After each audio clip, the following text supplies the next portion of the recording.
To fix it, you can go to Windows settings. So go to settings and then go to apps, go to install apps. Now find Microsoft Edge in the list. Now once you find Microsoft Edge, click on these three dots, modify, yes, and over here you can see the repair option. Click on repair.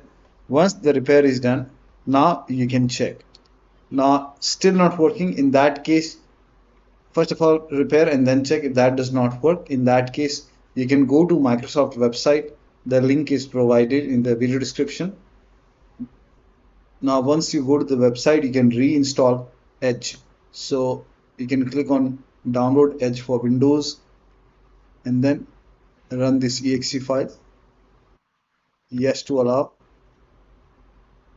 and let the download complete.